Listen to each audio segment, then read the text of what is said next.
current House of Assembly member, House of Reps member, and also a lawyer, Barrister Ibrahim Saba. Thank you very much for coming on the show. It's my pleasure to be here, and thank you for having me. Apologies, current House of Rep member that you are. Okay. I think the information I received, I didn't have to go through it properly. That's why. Okay. Anyway, he is a serving member of the Green Chambers, and is right here. We're still expecting another former strategies and communication strategies, and one of the spokesmen to the 2019 PDP's presidential candidate, Frank Shaibu, to join us in the studio. And when he comes, we'll be taking him. But at this moment, let's hear from you. The true picture of the story. There is a belief that Ibrahim Idris went to court because he felt, if I can't have it, nobody will have it. Okay, thank you very much. Let me first start by saying that I'm here in my capacity, not as a House of Reps member, but as a spokesperson of the Abubakar Ibrahim Idris campaign organization. Okay. Let's get that clear ab initio.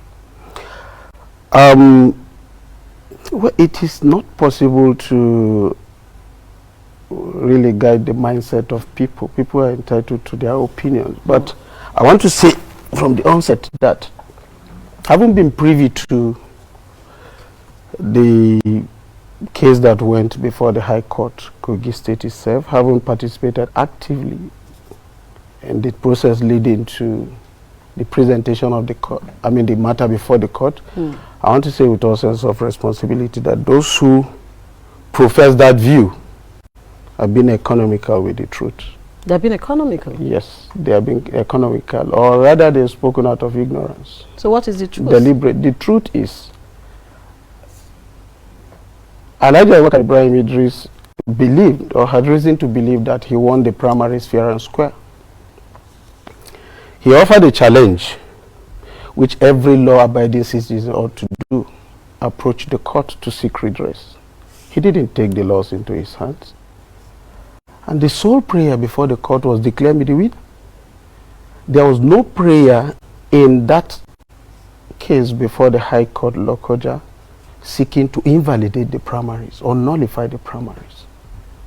So if the court in his wisdom decided to do that, Ibrahim Idris, Abubakar Ibrahim, has no power over what the court decides to pronounce. What he is able to do is to present his own case before the court for adjudication, and the court has taken the position it has taken.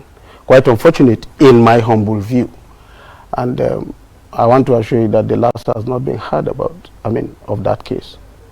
We'll definitely appeal that judgment. Okay, you have not filed for appeal yet? It's in process. But let's go back to, let's replay what happened in September 2019, that very night of the primaries. After the problem that your party encountered, the challenges, the throwing away of ballot boxing and shooting of guns, what Nigerians call ta-ta-ta-ta these days, at that primaries. So after that experience at the primaries, the party, the committee that went there to conduct the party primaries, took whatever was left to another venue for them to collate, because they didn't have enough time. They were trying to avoid the deadline, which the Electoral Act already stipulated. If that had happened, is there no provision in the election, the guideline of your party, that they could tow that part? Yes. That's so to conclude on the process. The challenge actually is not a challenge to the conclusion of the process, as it is to certain procedures adopted in the course of concluding the process. Am I clear? Yes. The problem is not about the conclusion of the process. If the problem was about the conclusion of the process, the rightful prayer before the court would have been to seek for a notification of the primaries to say it was inconclusive. But the prayers, the fulcrum upon which Abubakar Idris' case was built is that what the procedure adopted by the panel in reaching the conclusion that Engineer Musa Wada was the rightful candidate of the party was flawed, that he ought to have been returned as duly elected. That was the simple issue. Right or wrong, he has a right to ventilate his anger.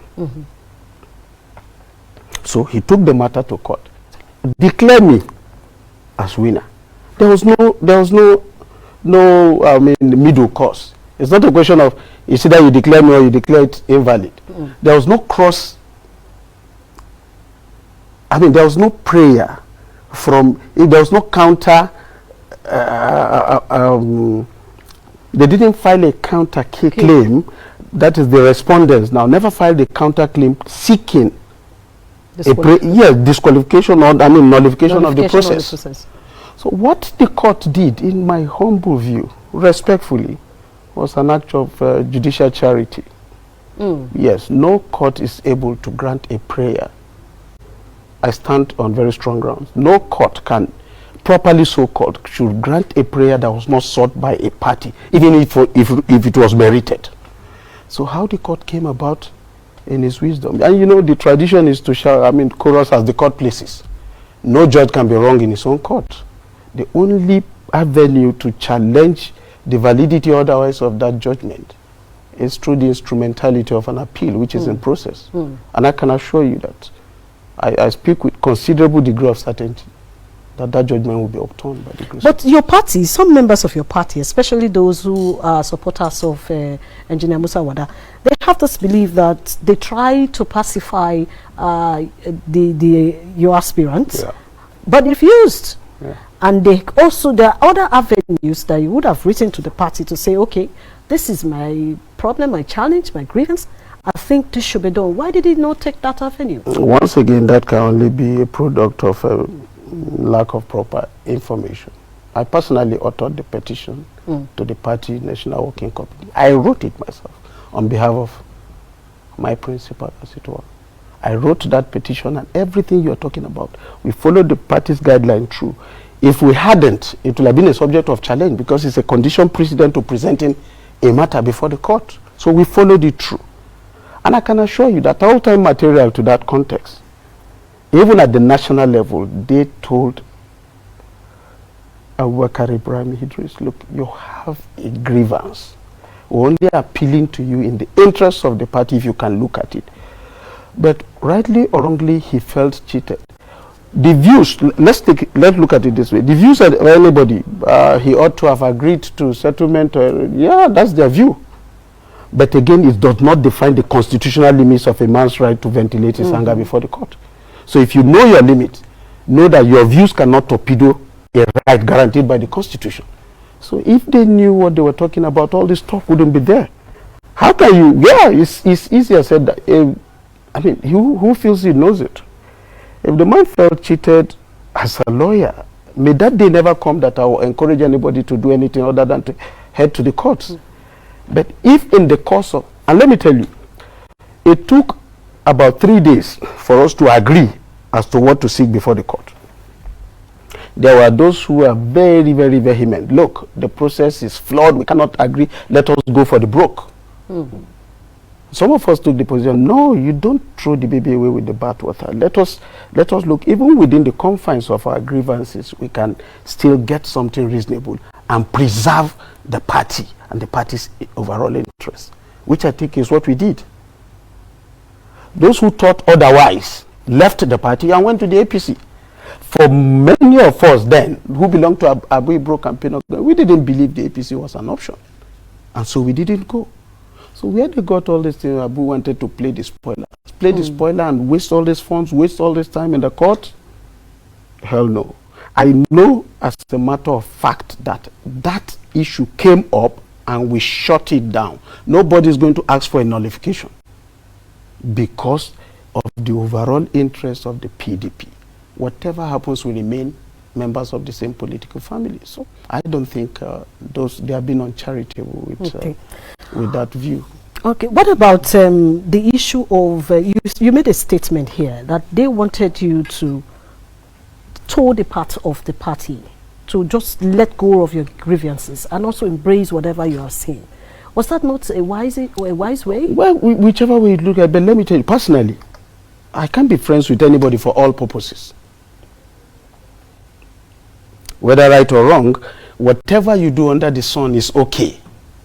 We felt that the procedure adopted was wrong, and we needed to make a statement by trying to see if the party can either correct it through its own internal mechanism. And at that time, we were told that the party was, the hands of the party were tied. Yes, I was present when it was said to Abubakar Ibrahim Idris at Wadata Plaza, and I felt, no. If the hands of the party were tied, as it were, and you acknowledge the fact that there has been some infraction, then something has to happen. Personally, I'm very averse to impunity, whichever way it comes. And I recall vividly that even on the day that declaration was made as to, election of Engineer Musa Wada, the presiding officiating ministers, as it were, did tell us to the hearing of all that those who are aggrieved should go to court. He said so? Yes, he said so. To my hearing, I was a witness. Those who are aggrieved should go to court. I don't want to go into all the details of those things that for purposes of not opening old wounds, that are already healing, if you like. But the procedure adopted, even if you were organizing an election for kindergarten students, there are certain things that are simply not acceptable. And I thought that we needed to make a statement so that it's in the overall interest of the party, where you go out, even in your pronouncement, you say, well, we have done our own work, whoever is aggrieved can go. You're not supposed to do your own. You are supposed to do according to the rules of the game, according to laid down guidelines and procedure, which I'm very, very conversant with. So to that extent, we felt there was an infraction. And for purposes of posterity and whatever, let us put it before the court. The option before the court was either to declare that Abubakar Ibrahim Idris was the rightful candidate of the party, or Engineer Musa was the rightful candidate, remain the authentic candidate as presented. Where they got that dreadful, with due respect, option of nullifying the election remains to be seen. Invalidating the entire primary remains to be seen on appeal. Okay, now let's I like to go straight to the foundation of this whole issue. I remember very well, because it was beamed live and people saw it on television. That which aspect now? Is it the beginning or the conclusion? The conclusion. The concluding part of the entire story. Yes, the beginning was peaceful. The processes went smooth. Which one was until peaceful the drama now? started. Which one was peaceful? At the beginning. The one there was gunshot, or no, the one that's so the what's drama. the idea That's of the drama. That's the drama. We saw you queue up to cast your votes. Yes. And the whole process, the whole trouble started during sorting. Yes. You think there was a foul play somewhere? Is it about thinking now? We were conducting our primaries and suddenly gunmen came and started shooting sporadically. Their excellency has to be scurried to safety. There was a sitting governor right in the stadium there. Yes. And one funny thing about this country? Nobody has bothered to even ask who did what.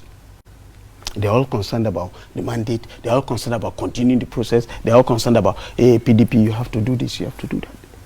You see, it was a violation of our rights to peacefully assemble. We may be an opposition party, but that doesn't make us less citizens of this country.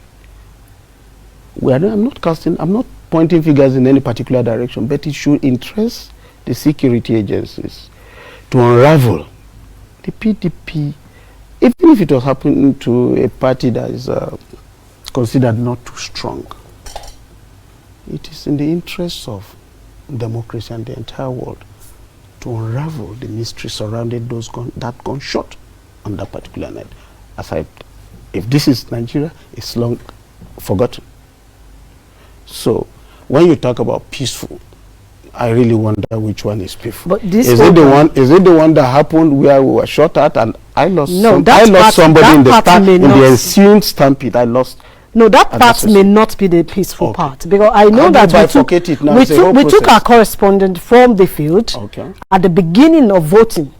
During voting, nothing happened, and immediately sorting started. That's when the drama. About two boxes were left. It's a whole process. There's no way you can bifurcate. It's a compact. It's a process. Are you getting my point? The violation of one aspect of it also touches on the other. So there's no way you can say it was peaceful in the beginning and riotous at the end, and you cast this judgment of peaceful all over it.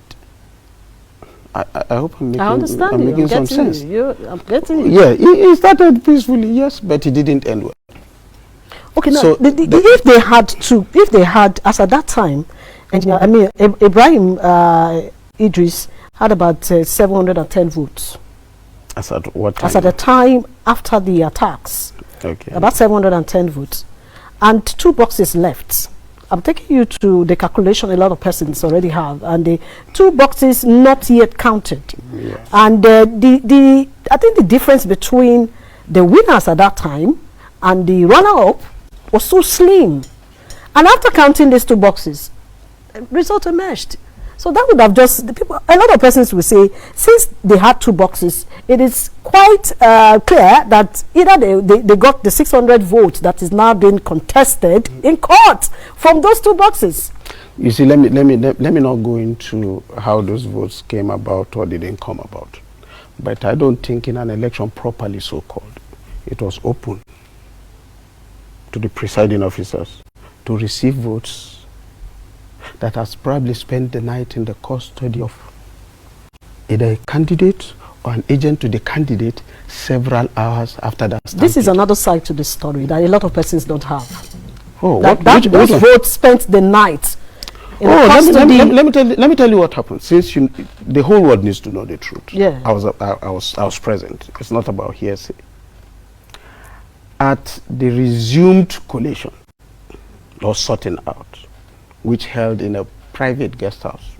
No, not a private guest house. I think it's the guest house of the governor or one of his aides. The presiding officer who claimed ab initio that all the ballots used in the election had been recovered. How he managed to execute that feat, I don't want to go into it. But recall that it rained the previous night. Ballot papers were strewn all over the field and everything, but in their own wisdom, in their own, I don't know how to call it, he got them, according to him, which was the basis of him continuing to participate in the first place. But midway into it, it was announced that, look, some 247 ballot papers were unaccounted for. That's the first one. And if there was any party or agent who also have his ballots in his custody, let him prop them up. It was at that stage that Engineer Musa Wada's agent came up with this. Our contention is simple. Those ballots ought not to have been received at that stage of the collation because they had spent the night in the custody. These are facts that are verifiable. They have spent the night in the custody of an interested party. Recall that every other material used in the election was in the custody of the officials. How he came about that announcement, he is able to explain. But it was announced and somebody, an agent to Engineer Musa Wada, came up with those ballot papers and they were received and collated. I think that's the crux of the problem. Our contention is simple. If you exclude those ballot papers, Abubakar Ibrahim Idris would win convincingly. Don't forget that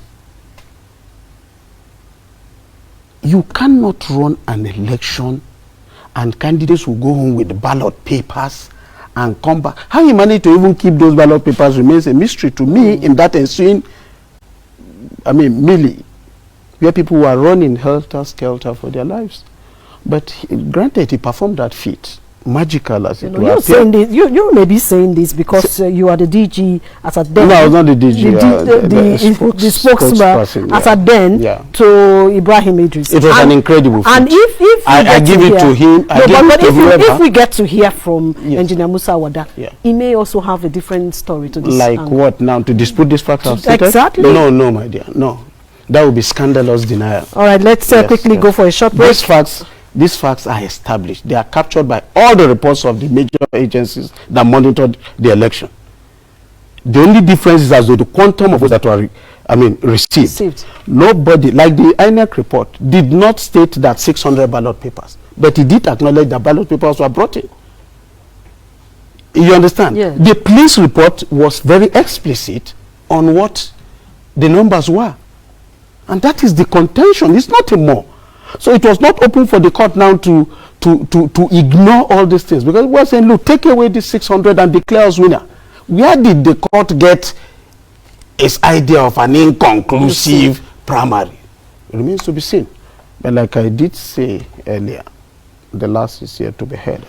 All right, Barrister Saba, we'll just take this short break. We'll also let to those who just joined us that we'll be speaking with a House of Rep member who is also was the former spokesperson to Ibrahim Idris campaign organization. Is here to tell us the story that a lot of persons don't know. Barrister Saba Ibrahim, Saba, that's his name. Now let's look at another angle to this whole issue. The story is that the court has nullified. I would allow us to also play back that what the National Publicity Secretary said about nullification from the court. Because there's a term he used, which I may not, I don't want to be the one to use it. The court nullified. Your party is saying, your candidate, your aspirant, that's the person who went to court, is saying, I didn't sort that in my petition to the court. So I don't know where the court got that from. The party is saying, we didn't go for that. Yeah, that's correct. Then where is it coming from? Because there's a tribunal. It's not just about us not going. Even the respondents, yes, so the defendants didn't go for that. They still also did not go for that. And there is also some person saying that it may be the voice of Esau and the hand of Jacob. No, judicial proceedings are not supposed to be conducted in a voodoo manner. You understand? Courts deliver even-handed justice. Every party is obliged to put their cards on the table face up. There's no ambush in judicial proceedings. Every party is expected to be aware of the case that his adversary is coming to present, and through the instrumentality of pleadings. That's why you file pleadings. This modern days, you even front load processes so that the man knows what he's coming to respond to. Okay. You see, at the time that court gave that judgment, it has no jurisdiction to make the pronouncements it's make, and I'll tell you why. Why? When a court takes an issue so motu on its own volition, the courts, yes, once in a while courts raise issues that has arisen out of the issues joined by the parties. Is that not what played out? No. When such a circumstance arises, you call on the parties and afford them the opportunity of addressing you on those issues before you can take further steps on it. To the extent that the parties were not afforded an opportunity of even addressing the new issues that the court has formulated for itself, with due respect, it was a denial of fair hearing, and that judgment, in my humble opinion, cannot start the test of judicial scrutiny if we go further. But it seems your party feels that because they have a case before the tribunal, so some drama may just be playing out in the high courts. No, well, yeah, like I did say, you see, there are several ifs, there are several conjectures. The human mind is so dynamic and sometimes warped in thinking that you cannot possibly contemplate or envisage every conceivable thing that a man will come up with in the course of a conflict. If the party thinks that way, that they may not be wrong after all. Okay. You know, you cannot rule out the possibility of I don't know. I want to pick my words carefully. Yeah, because you're a lawyer. Yes, I'm a lawyer. I need to be careful. But honestly, I can tell you that that was an act of judicial charity. Nobody throughout the gamut of the processes filed sought the prayers that my Lord in his wisdom. But is it not possible that you came yes. To tell the courts yes. that what happened on that day the processes were not complete. And the other part, the respondents also came to also tell the court that they had an incomplete processes. Are we talking about possibilities now or reality? But the court may just decide to say, since you are coming, it's not a matter of conjecture. Yeah. It's not a matter of assumption. It's a matter of what are the facts pleaded, what are the facts put before you. And I'm saying authoritatively, I was involved in the drafting of that case. I mean, the entire processes that went into that case, I was involved. As a counsel, yes. Nobody sought the prayer that was granted. Neither the claimant or the defendants, as the case may be. So where is that one coming from? And I want to say, let me repeat again, because I know repetition really has no value to argument, but for purpose of emphasis, let me tell you, no court can grant what has not been prayed by a party. No court. Okay. Yes. All right, it's an elementary principle. I think the law is settled on that. No court, even if it's merited, if you don't ask for it, the court cannot. Because the dispute before the court is to determine between the parties on the basis of what has been placed before it. The court has no business imputing its own knowledge or reaching a conjecture and say, look, if this has been placed, it ought to have been like that. No, that would be, the court would have been on a voyage of discovery. It's not the business of the courts to do that. Theirs is to determine between the parties on the basis of what has been demonstrated and tested before them. No more. No less. Yes. Let's go to our social media platform. We start with this one, which we received about 15 minutes ago. Chukwu Emeka Wosu is tweeting. It says, could you ask your guest why our political class don't believe in party internal democratic processes? Ask me why. Of they course, don't believe in it. The political class. That is his own. That's way too wide. I believe in internal okay, democracy. You do. I do. Because you are one of them. Yeah, what class is he talking about? I mean, it's at large. I don't know. I believe in it. We participated. I'm a product of internal democracy and everything. You understand? I've gone through elections. I mean, not once, not twice in my life. So, okay. I really Let's don't go know again. This one is coming from Okolia Genius Naimeka. It said that Honorable Saba is just intelligent, and I do believe that he has more information other than what he's saying concerning that matter. Probably more. I'm not a lawyer, please, and it's not a court of law. Dr. Mma Olebara is tweeting. She says, what we saw in Kogi was not an election but a charade. It was far from being credible, free, fair. Until the electoral bill is signed into law, we will continue running in circle, and a step forward and 10 steps backward. May we never witness such a bloody theater. That's during the election. This time we're talking about the PDP primary. This prior to the election. It's a pre-election matter. Kenny Dewale is saying, what happened to PDP internal crisis mechanism that the aspirant of the same party has to go to court to settle minor cases? I believe the other political party has hijacked the court judgment, in my opinion. That's why I had wanted to ask the implication of this. If at the end of the day, you appeal the case, and the other party is also appealing, that's like two appeals coming from appeal, yes, from it could be both. If we appeal, there could be a cross appeal. Yeah. And if at the end of the day, the same peradventure, I am not saying it's going to toe that part. Yes. The same the appellate court also gives the judgment affirming that of the High Court. Yes. That means the tribunal will just be goodbye. Yeah, but it's not going to happen that way. You're sure of that? I say this with considerable degree of certainty. And besides, that is not the end. Yes. That is not the end. We have the apex court. Let me tell you, a judge we know, who have been told, and I don't know why, has a right to be wrong in his own court. But that's why we have the appellate court system. But by the time it gets to the wise men up there and they say, look, we are affirming this esoteric judgment. It's, well, bitter taste in the mouth, but we'll have to take it like that. Not because we agree with it, but because we have no further remedies left. So that will not be PDP shooting itself at the feet. Oh, were you actually expecting to get away with everything, even when you originally laid scaffolding for the simmering dispute? There has to be consequences for impunity, let me tell you. It has happened in several states. Kogi is not an exception.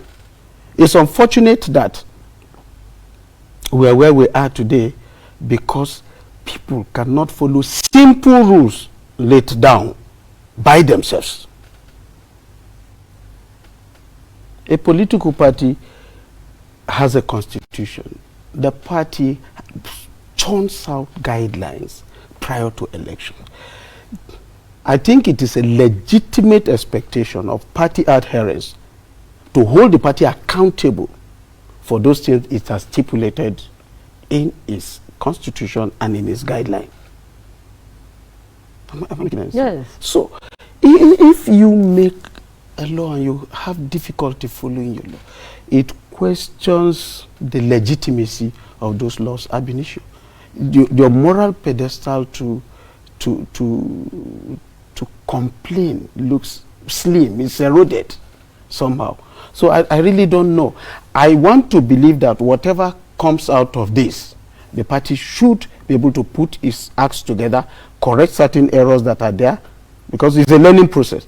Have you observed that in this country, after every successive election, we go for constitutional amendment until we hit that perfection? People will learn to, do things the way they ought to do them. That is just the simple truth. I'm not here in Saba Ibrahim's shoes. Perhaps I would have taken a different decision. Okay. Perhaps. But let me say that the thinking or the anger of party men, however wide or however grievous it may be, does not erode or take away the right of a citizen to seek redress wherever he feels that he's been shortchanged. But what then would you say about the unconfirmed story that because your party in Kogi State is not happy with what has played out, they feel that Abubakar Ibrahim Idris has exposed the party and has disrespected the decisions of the party hierarchy? They may just decide to say, we suspend you. It may happen. Let me ask you. Disrespected what decisions? What were the decisions? I just told you at neck level. Neck was holding when I went with Idris to Wadata Plaza. And we were told by, I don't want to mention it. You see, our hands are tied. We can't do anything. We see your case. Even at the reconciliation process, virtually everybody who was supposed to reconcile that case said that to my hearing. You get my point? Yes. You can't do something and dictate to me the proportionality of I don't want to call it retaliation, of safeguard that I need to make around your actions. If I feel you can take your own action, I will explore succor within the provisions of the party constitution and also the ultimate constitution, which is the Constitution of the Federal Republic of Nigeria, that grants me as a citizen unimpeded right of access to court. How it offends any rational mind is what I don't know, because it is better than a lot of people, some people chose the exit door. Okay, you said it earlier on. Yes, some chose the exit door. And I know the battle we had when all these people wanted to railroad us into leaving the party. We said no. We're not going to do that. If Ibrahim Idris was going to play the spoiler role, certainly most of us wouldn't be in the PDP today. So now that you say you are appealing and your party in the state, that's the WADA, I don't want to call it faction. It's not a breakout issue. This is all legal matters, and you're appealing. Sorry, Where is it? Did you say something? Did you say something about Did you say suspension or expulsion, or what did you call it? Suspension. That's what I Who's heard. going to suspend who? The party Which party hierarchy will suspend who? Over what? The party does not operate in vacuum. You have to be able to. You see, it is even lawless to contemplate suspending somebody who has taken recourse to court. Yes. Are you getting my point? You can't do that. This is a society guided by law. For doing nothing other than taking my grievance to court, whether stupid or not stupid, that is your own judgment. The only authority that can determine the rationality or otherwise of my grievance is the law court. And I have the right of unimpeded access to court. And I chose the path to go to court. And you want to sanction me over, you will get sanctioned by the court yourself. Well, let's leave it Let at the that. party not even think that. If there's anything we should be thinking of now, is to probe into those issues that have made us a dominant party. I mean, look like paper tigers. We should be able to pick back the pieces of our lives as a party. After the entire process, come back together. All have sinned and fallen short of the will of God. Okay. Let nobody play the angel. You want to suspend? Who presided over that suspension? Anyway, by Sachaba, I think I'm sorry to say. That's the much we can take on the program tonight. Well, I'd like to say thank you. But please, producer, let me just take this. Yeah. This message has been there, and if I don't take it, it will be too bad.